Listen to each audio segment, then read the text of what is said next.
Hello, my sweetest friends. How have you been? Welcome to Learn English Online with Krishna. Learn English Online with Krishna में हमेशा की तरह आपका स्वागत है दोस्तों आज की क्लास बहुत ही कमाल की क्लास है। मैं आपको पहले ही बता दूं क्योंकि आज की क्लास में हम कुछ खास तरह का प्रोनाउंसिएशन यानी उच्चारण सीखने वाले हैं। ये खास तरह का उच्चारण क्या है मैं आपको भी बताता हूँ। देखिए, हमारी जो कंट्री है वो है इंडिया और हम लोग हिंदी बोलने वाले लोग हैं। इंग्लिश हमारी मदर टंग तो है नहीं, फिर भी हम इंग्लिश को सीखते हैं बचपन से। हमारे यहाँ अंग्रेज़ों का राज था तो अंग्रेज़ी हमारे यहाँ अब मिल ही चुकी है। हमारी हर चीज़ में इंग्लिश है। तो इंग्लिश जब हम सीखते हैं बचपन से तो एक वर्ड का हमको एक वर्ड की एक मीनिंग और एक वर्ड का एक उच्चारण, एक प्रोनाउंसिएशन हमको सिखाया जाता है। अच्छा, वो प्रोनाउंसिएशन भी सही है कि नहीं है ये भी मालूम नहीं होता क्योंकि इंडिया में प्रोनाउंसिएशन सिखाने वाले टीचर्स तो नहीं के बराबर हैं। तो अब क्या दिक्कत है इंग्लिश में कि इंग्लिश में एक ही वर्ड कई पार्ट्स ऑफ स्पीच हो सकता है। एक वर्ड नाउन भी हो सकता है, वही वर्ड वर्ब भी हो सकता है, वही वर्ड एडजेक्टिव भी हो सकता है। अच्छा, बहुत से तो जो ऐसे वर्ड्स हैं जो नाउन भी है वर्ब भी है तो उनका एक ही प्रोनाउंसिएशन हो सकता है, लेकिन बहुत से वर्ड्स ऐसे हैं कि जब वो नाउन की तरह यूज़ होते हैं तो उनका प्रोनाउंसिएशन कुछ और होता है, और वही वर्ड अगर वर्ब भी है तो वर्ब में उसका प्रोनाउंसिएशन कुछ और होगा, या वही वर्ड अगर एडजेक्टिव भी है तो एडजेक्टिव में उसका प्रोनाउंसिएशन कुछ और होगा। अब हमको ये सीख के इनको यूज़ करना चाहिए, यानी अगर हम किसी वर्ड को नाउन की तरह यूज़ करें तो हमको उसका नाउन वाला उच्चारण करना चाहिए। अगर हम किसी वर्ड को वर्ब की तरह यूज़ करें या एडजेक्टिव की तरह यूज़ करें तो हमको वैसा ही उच्चारण करना चाहिए। तभी तो बात बनेगी, तभी तो असली बात है, तभी तो इंग्लिश बोलने में मज़ा है। तो दोस्तों आज की क्लास में मैं आपको यही बताने वाला हूँ कि बहुत से ऐसे वर्ड्स हैं, उनमें से कुछ वर्ड्स मैं आपको बताऊँगा कि अगर कोई वर्ड नाउन है तो नाउन में क्या उच्चारण होगा, क्या मीनिंग है, सेंटेंस में कैसे यूज़ करेंगे, और वही वर्ड अगर वर्ब भी है तो अगर वर्ब में उसका अलग उच्चारण है तो मैं आपको बताऊँगा। दोस्तों इसीलिए कहा था कि कमाल की क्लास है, आपको एंड तक पूरी वीडियो को ध्यान से देखना चाहिए। आज जो टॉपिक है दोस्तों वो है same word with different pronunciations, एक ही वर्ड के अलग अलग उच्चारण। पहला वर्ड, और आपको बहुत हैरानी होने वाली है आज और बहुत नई चीज़ आप सीखने वाले हैं। पहला वर्ड है दोस्तों USA। अब इसमें जो भी वर्ड्स लिखे हैं मैंने ये तो हम बचपन से यूज़ करते आए हैं, लेकिन हमको असली बात नहीं मालूम होती जो आज अभी आप सीख लेंगे। USA को हम लोग जनरली पढ़ते हैं यूज़, और ये यूज़ इसको पढ़ना सही भी है अगर ये वर्ड वर्ब की तरह आप यूज़ कर रहे हैं तब। तो यूज़ को अगर आप वर्ब की तरह यानी क्रिया की तरह यूज़ करेंगे तो इसका उच्चारण होता है यूज़। मैंने हिंदी में लिखा है यहाँ, और ये मैंने उसका फोनेटिक ट्रांसक्रिप्शन लिखा। ट्रांसक्रिप्शन में दोस्तों किसी भी इंग्लिश टू इंग्लिश डिक्शनरी में हर वर्ड के सामने उसका ट्रांसक्रिप्शन लिखा होता है, फोनेटिक ट्रांसक्रिप्शन। ट्रांसक्रिप्शन सीखने के लिए कि मैं खुद से उच्चारण सीख लूँ अगर ऐसा आप चाहते हैं तो आपको 3-4 चीज़ें सीखनी पड़ेंगी। एक तो आपको IPA इंटरनेशनल फोनेटिक अल्फ़ाबेट सीखना पड़ेगा, जिसमें अलग अलग साउंड्स होते हैं, जैसे वावल साउंड्स होते हैं और कॉन्सोनेंट साउंड्स होते हैं, और उनके सिंबल्स होते हैं। ये वही सिंबल्स हैं। अच्छा, एक तो ये सीखना पड़ेगा IPA। दूसरा सीखना पड़ेगा आपको सिलेबल और सिलेबल स्ट्रेस, कि सिलेबल क्या होता है, सिलेबल स्ट्रेस क्या होता है। ये चीज़ें अगर आप सीख लें तो आप वैसे ही प्रोनाउंसिएशन सीख सकते हैं, और मैं आपको अभी सारी बातें डिटेल में बताने वाला हूँ। तो ये रहा दोस्तों ट्रांसक्रिप्शन, इसको हम पढ़ेंगे यूज़ जब हम इसको वर्ब की तरह यूज़ करेंगे तब। सेंटेंस में कैसे यूज़ होगा, कैसे जैसे अभी बोला मैंने कैसे यूज़ होगा, मैं वर्ब की तरह यूज़ कर रहा हूँ तो सेंटेंस में ऐसे यूज़ होता है दोस्तों। जैसे कोई किसी से पूछ रहा है can I use your phone, क्या मैं आपका फ़ोन यूज़ कर सकता हूँ, can I use your phone. तो यहाँ इसको दोस्तों यूज़ पढ़ेंगे क्योंकि यहाँ USA को हम वर्ब की तरह यूज़ कर रहे हैं। लेकिन यही वर्ड जब नाउन की तरह यूज़ होगा तब इसका उच्चारण हो जाता है यूज़। ये देखिए यूज़ यहाँ लिखा मैंने हिंदी में, और ये उसका ट्रांसक्रिप्शन है। नाउन की तरह यूज़ करेंगे तो इसका उच्चारण हो जाएगा यूज़। अब ये बात कहाँ मालूम होती है हमको, हम तो सिर्फ एक उच्चारण जानते हैं यूज़। इसलिए मैं आपको ये क्लास दे रहा हूँ कि एक आई ओपनर की तरह हमारे लिए काम करना चाहिए। तो दोस्तों इसको सेंटेंस में कैसे यूज़ करेंगे, कोई बता रहा है किसी चीज़ के लिए कि I have no use for it now, अभी मेरे लिए इस चीज़ का कोई, हम बोलते हैं हिंदी में कोई यूज़ नहीं है। अरे यार अभी इस चीज़ की ना, मुझे इस चीज़ का मेरे लिए कोई यूज़ नहीं है।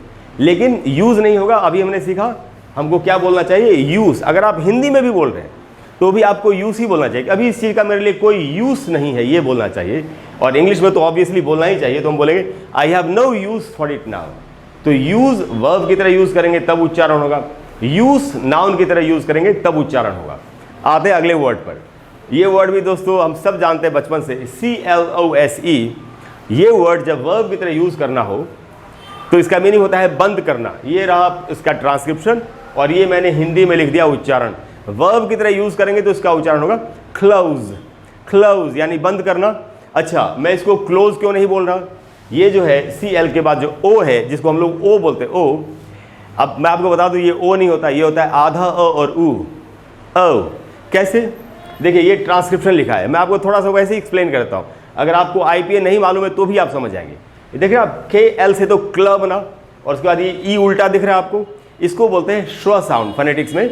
और इसका उच्चारण की क्या होता है, जैसे अ जो है हमारा हिंदी का, अगर वो आधा ही बोलना होता हमको, आधा अ, तो कितना साउंड निकलता, वही इसका साउंड है। और ये जो आपको यू दिख रहा है, इससे छोटा ऊ बनता है, यानी आधा अ और छोटा ऊ, क्लोज, ऐसे इसका उच्चारण हुआ क्लोज। यानी हम जिसको ओ समझते हैं वो ओ नहीं होता, वो होता है अ। अच्छा, अगर आप ये सारी चीज़ें सीखना चाहते हो, transcription, international phonetic alphabet, syllable stress, तो मेरे चैनल पर एक प्लेलिस्ट है जिसका नाम है learn English pronunciation and phonetics. उस प्लेलिस्ट में जाके आपको वीडियोस देखने चाहिए। उच्चारण के ऊपर मैंने 135 140 से भी ज़्यादा वीडियोस बनाए, जो पूरी दुनिया में किसी ने नहीं बनाए। इंडियंस ने तो नहीं बनाए, नेटिव स्पीकर्स यानी अंग्रेज़ों ने भी नहीं बनाए। तो वो वीडियोज़ अगर आप देख लें तो आप उच्चारण के सारे नियमों को ऐसे बिल्कुल आसानी से सीख करके बिल्कुल अंग्रेज़ों की तरह, नेटिव स्पीकर्स की तरह आप इंग्लिश बोल सकते हैं।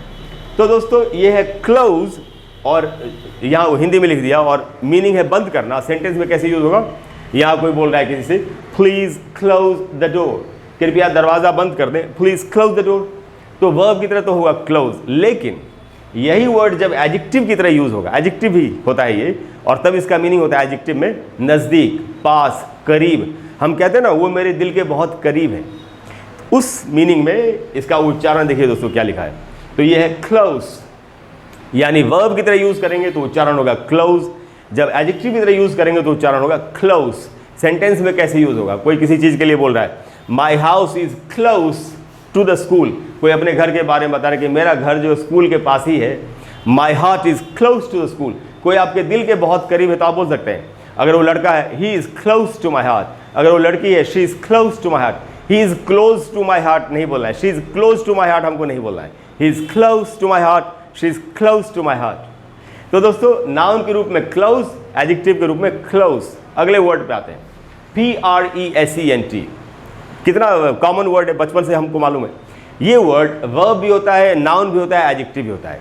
जब ये वर्ड वर्ब होता है तब इसका मीनिंग होता है किसी को कुछ देना, खास करके किसी सेरेमनी में, जैसे कोई अवार्ड फंक्शन होता है उसमें जो अवार्ड हम देते हैं किसी को, इसी को यही इसका मीनिंग है वर्ब के रूप में। लेकिन उच्चारण क्या है वर्ब के रूप में दोस्तों, जब उच्चारण जब ये यूज़ होगा तो इसका उच्चारण ये देखिए, ये ट्रांसक्रिप्शन है और ये रहा दोस्तों, हिंदी में लिख दिया मैंने, इसको पढ़ेंगे प्रेजेंट। प्रेजेंट, जै में जो ए है उसी पर स्ट्रेस है, मैंने अंडरलाइन कर दिया है, वहीं पर ज़्यादा रुकना है, बोलेंगे प्रेजेंट। अच्छा, मुझे कैसे मालूम कि उसी पर ज़्यादा रुकना है, ये रहा दोस्तों, ये आप सिंबल देख रहे हैं, ये स्ट्रेस का सिंबल है, प्राइमरी स्ट्रेस का, यानी जो मेन स्ट्रेस है। जिस भी सिंबल के पहले ये स्ट्रेस हो, जिस भी सिलेबल के पहले, यानी जो भी ये जो भी लेटर है, जैसे यहाँ जो ई है इससे ए का साउंड बनेगा ट्रांसक्रिप्शन के हिसाब से, IPA के हिसाब से, इसको हम पढ़ेंगे प्रेजेंट। प्रेजेंट यानी किसी को कोई चीज़ देना। सेंटेंस में कैसे यूज़ करेंगे, तो और पढ़ना भी हमको वैसे ही है, जो वर्ब में इसका उच्चारण होता है। देखिए दोस्तों, यहाँ किसी के लिए कहा जा रहा है ही प्रेजेंटेड, ऐसे पढ़ेंगे, न कि प्रेजेंटेड। प्रेजेंटेड नहीं बोल रहा है, ही प्रेजेंटेड, अभी हमने सीखा प्रेजेंट होता है। He presented the award to the winner, कि उसने विनर को, जो विनर था उसको एक अवार्ड दिया, उसको प्रस्तुत किया, एक अवार्ड दिया। तो यहाँ पर वर्ब की तरह यूज़ किया तो उसको हमने पढ़ा प्रेजेंट। यही वर्ड जब ये नाउन भी है और एडजेक्टिव भी है। नाउन में इसका मीनिंग होता है उपहार, हम किसी को कोई गिफ्ट देते हैं ना, he gave me a birthday present, तो नाउन में, या एडजेक्टिव में मीनिंग होता है उपस्थित। उच्चारण क्या होता है, जब ये नाउन और एडजेक्टिव की तरह यूज़ होगा तब इसका उच्चारण हो जाएगा दोस्तों प्रेजेंट। प्रेजेंट, यही वर्ड जब वर्ब था तो हम इसको पढ़ रहे थे प्रेजेंट, यही वर्ड जब नाउन या एडजेक्टिव तो हम इसको पढ़ रहे प्रेजेंट। सेंटेंस में कैसे यूज़ होगा, पहला जो सेंटेंस है दोस्तों ये नाउन वाली मीनिंग में, जिसका मीनिंग होता है उपहार। I gave him a birthday present, कि मैंने उसको जन्मदिन का उपहार दिया। I gave him a birthday present. और यही वर्ड जब एडजेक्टिव है की तरह यूज़ करेंगे तो उसका मीनिंग होता है उपस्थित। देखिए सेंटेंस में कैसे यूज़ होगा, he was present in the meeting, वो मीटिंग में उपस्थित था। तो यहाँ पर ये एडजेक्टिव की तरह यूज़ हुआ, यानी यही वर्ड जब वर्ब की तरह यूज़ करेंगे तो पढ़ेंगे प्रेजेंट, जब नाउन और एडजेक्टिव की तरह यूज़ करेंगे तो पढ़ेंगे प्रेजेंट। अब हम आते हैं दोस्तों अगले वर्ड पर, जो कि और भी चमत्कारिक वर्ड है। कैसे, ये वर्ड दोस्तों एक ही है, इसमें तो हम नाउन और वर्ब के रूप में अलग अलग उच्चारण सीख रहे थे ना, ये तो एक ही वर्ड है, ये सिर्फ वर्ब है। अकेले सिर्फ वर्ब में ही इसके दो उच्चारण होते हैं और दोनों उच्चारणों में इसकी अलग अलग मीनिंग होती है। कितने कमाल की बात है। तो सीखते हैं। इसकी स्पेलिंग है दोस्तों REPRESENT। जनरली हम लोग इसका एक उच्चारण जाते हुए है रिप्रेजेंट। हम बोलते हैं रिप्रेजेंटेटिव, ऐसे बोलते हैं हम रिप्रेजेंट। ठीक है, अभी समझते हैं क्या है। देखिए वर्ब में उच्चारण नंबर 1 ये एक लिखा है मैंने, प्रोनाउंसिएशन नंबर 1 में इसकी जो उच्चारण है पहले वो देख लेते हैं। इसका जब उच्चारण हो रेप्रेजेंट, जब ये उच्चारण हो प्रोनाउंसिएशन नंबर 1 वर्ब में ही प्रोनाउंसिएशन नंबर 1 रेप्रेजेंट, ये अगर इसका उच्चारण हो इसकी मीनिंग होती है प्रतिनिधित्व करना। जैसे आप मान लेते आप किसी कंपनी में काम करते हैं, आप उस कंपनी के प्रतिनिधि बन के कहीं जाते हैं। आप किसी स्कूल की तरफ से कहीं प्रतिनिधि बन के जा सकते हैं, आप कॉलेज की तरफ से प्रतिनिधि बन के जा सकते हैं। वहाँ बोलेंगे मैं फलाने स्कूल से आया हूँ, मैं फलाने कॉलेज से आया हूँ, मैं फलानी कंपनी से आया हूँ, आप उसके प्रतिनिधि हैं। ये इसका मीनिंग है होगा जब हम इसको पढ़ेंगे रेप्रेजेंट। अब कोई कहीं किसी स्कूल की तरफ से कहीं गया था तो वो बता रहा है आई रेप्रेजेंट, यानी मैं प्रतिनिधित्व करता हूँ, यानी मैं प्रतिनिधि हूँ। आई रेप्रेजेंट सेंट जॉन्स स्कूल, कि मैं सेंट जॉन्स स्कूल की तरफ से आया हूँ, मैं सेंट जॉन्स स्कूल का प्रतिनिधित्व कर रहा हूँ, ऐसा कोई बता रहा है। तो प्रतिनिधित्व करना जब मीनिंग होगा इसका तो उच्चारण होगा रेप्रेजेंट, या अगर रेप्रेजेंट उच्चारण आप कर रहे हैं तो इसका मीनिंग होगा प्रतिनिधित्व करना। अब हम आते हैं रिप्रेजेंट पर, जो हम बचपन से बोलते हैं, उसमें क्या मीनिंग है। तो वर्ब में ही प्रोनाउंसिएशन नंबर 2 और मीनिंग नंबर 2। देखिए सबसे पहले उच्चारण क्या है, ये है दोस्तों रिप्रेजेंट, ये था रेप्रेजेंट, ये है रिप्रेजेंट। रिप्रेजेंट का मतलब होता है फिर से प्रस्तुत करना, दोबारा से कोई चीज़ किसी के सामने रखना। एक सेंटेंस बनाया आपके लिए, सेंटेंस में कैसे यूज करेंगे, यह लिखा है दोस्तों the cheque has been represented. कोई चेक जो वापस आ गया था तो उसके बारे में किसी से कहा गया है कि चेक जो है वो दोबारा से जमा किया गया है बैंक में, आप देख लीजिएगा कि पास हो जाए। The cheque has been represented. तो जब एक ही वर्ड है, वर्ब है, दो उच्चारण है, पहला उच्चारण है रेप्रेजेंट, तब मीनिंग होगा प्रतिनिधित्व करना। दूसरा उच्चारण है रिप्रेजेंट, तो मीनिंग है दोबारा से प्रस्तुत करना, दोबारा से पेश करना। तो देखा दोस्तों आपने ये कितनी कमाल की जानकारी है। क्या आप चाहते हैं कि मैं आपको ऐसे और भी वर्ड्स बताऊं, और भी वीडियोस बना करके इनके अलावा जो ऐसे दूसरे वर्ड्स हैं वो भी बताऊं? अगर आप ऐसा चाहते हैं तो आप नीचे कमेंट बॉक्स में लिखिए, मैं आपको फिर और भी वीडियोस इस पर बना करके दूंगा। तो मुझे उम्मीद है कि आज की क्लास के बाद आप इनको बिल्कुल इनके सही प्रोनाउंसिएशन में यूज़ करेंगे। जब नाउन की तरह यूज़ करेंगे तो नाउन वाला उच्चारण करेंगे, जब वर्ब की तरह यूज़ करेंगे तो वर्ब वाला उच्चारण करेंगे।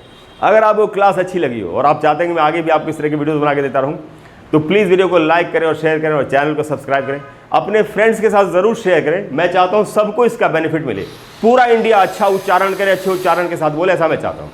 तो दोस्तों ये थी आज की क्लास। अगली क्लास है मैं आपको फिर से कमाल की कोई जानकारी देने की कोशिश करूँगा, जिसको सीखने के बाद आपके लिए इंग्लिश बोलना सही उच्चारण के साथ और भी आसान हो जाएगा।